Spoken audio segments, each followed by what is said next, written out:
Thursday, March 31st, 2022 was supposed to be a normal night in St. Paul before volleys of gunfire echoed through the North End. Police learned one of the shooters was legally carrying concealed, and initial info said there had been dozens of rounds fired. Copy. And it looks like the suspect vehicle is going to be a silver pickup truck. Is there a Bravo squad at Regions monitoring at all? Bravo 401, I copy, thank you. And there should be another victim coming in that vehicle that left. 363, did they leave? In what direction? Hey, stay right here. I know. Who is that? Hey, where's the other person? Hey, get back. Who is that? 363, could you add Hotel Alpha 105?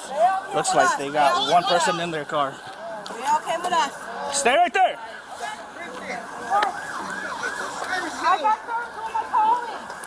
Hotel Alpha 105 is it's like a small Chevy sedan. Stay right there. 21-year-old Dion Ford, with a lawful permit to carry, was lying on the ground with his firearm in his hand.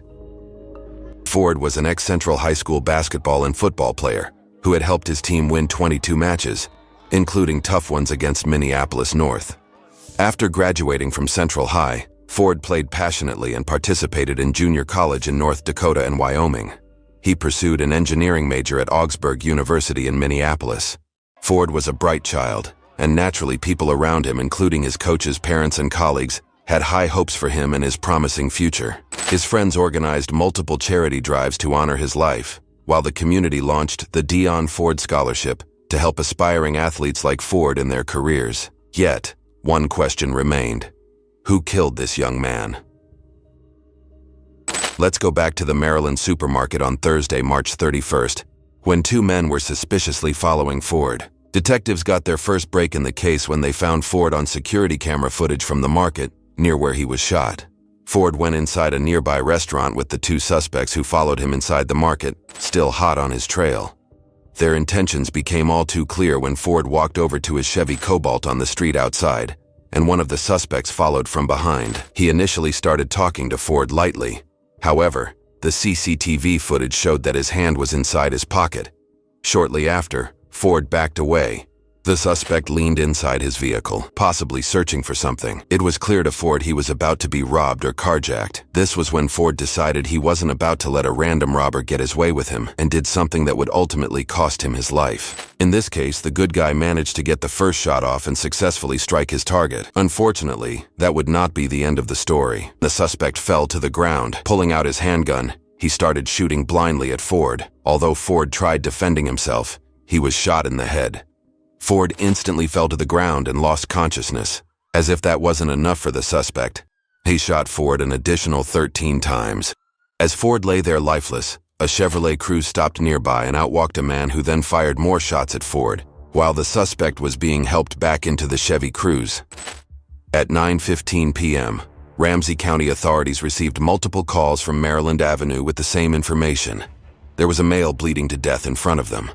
Ford's body was lying in between the Maryland Market and a restaurant when the police arrived. While the suspect was being helped back into the Chevy Cruze, Ford was surrounded by multiple shell casings, which suggested that there had been a prolonged exchange of gunfire. According to the report, witnesses said they heard 20 to 40 consecutive gunshots before they called 911. Medical assistance promptly arrived at the scene, and at 9:28 p.m., just 15 minutes later, Ford was pronounced dead.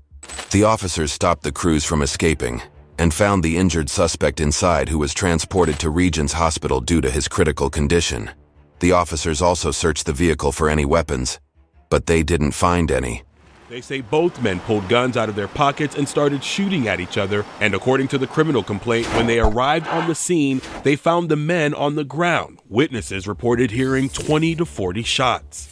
Police say they found a permit to carry in Ford's wallet. He had a gunshot wound to the head and was pronounced dead at the scene. Police say Ford was already on the ground when Bell shot 13 more times at his lifeless body. Ford's death is sending shockwaves through the youth sports community.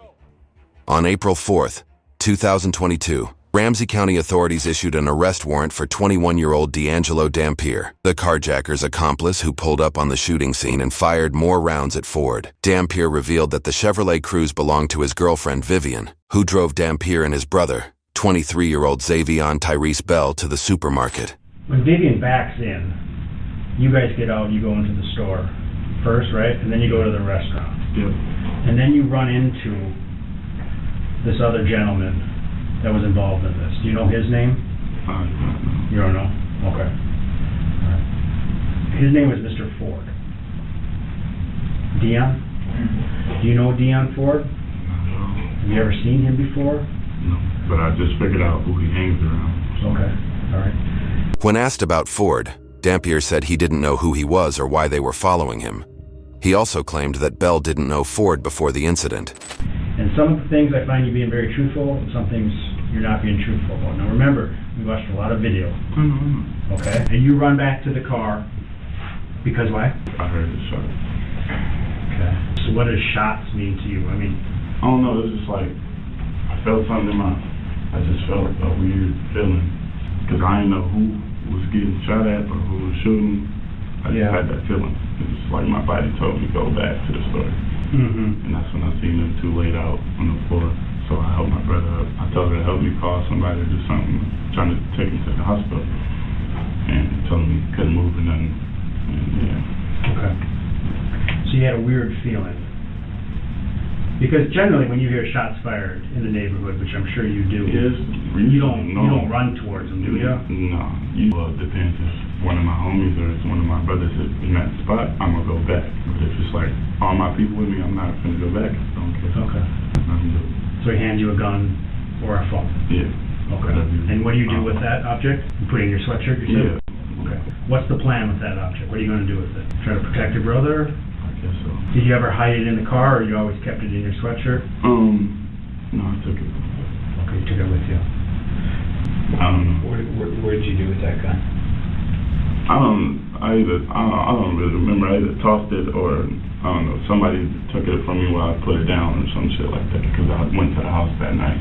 And what house did you go to? My house. Your house? Is it still at the house? No. That's what I'm saying. My shoes is gone. Some people went in there and took all my shit. The investigator then asked what Dampier did when he saw his brother lying on the ground, to which he responded, "Right hand to God, I shot."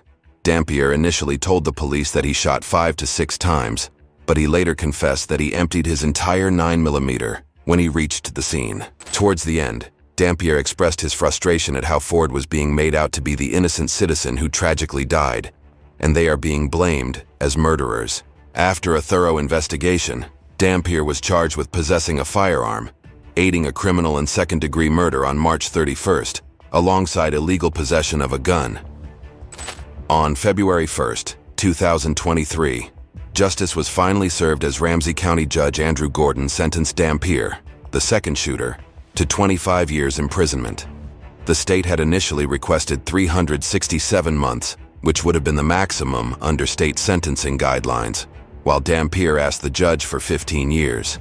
However, the judge denied both demands, saying he held Bell, the first shooter, more responsible for the incident. Bell's brother is already behind bars for his role in the murder. Back in February, a jury found D'Angelo Dampier guilty of several counts, including aiding and abetting second-degree murder. He was sentenced to 25 years in prison. Bell's plea deal also required him to enter guilty pleas in 2 other cases for a total of 5 first-degree aggravated robbery convictions. Bell was given 30 years imprisonment, and it was established that the incident was triggered by Bell's attempt to rob Ford, who simply fired in his defense and was permitted to carry a gun. Touches your heart when you know who that person is. Ford, a star athlete and former Central High School student, was respected and loved by so many, including his former wrestling coach, teacher, and mentor. Spent a lot of time with him. Dominique Gilmer. I showed him that I cared about him, and he was like, "Oh, I'm gonna try to, do well." This is a goofy kid that wanted to do well. Every year, you're losing loved ones to gun violence. He has committed it's disgusting, and for him to be still walking I can't even fathom it right now.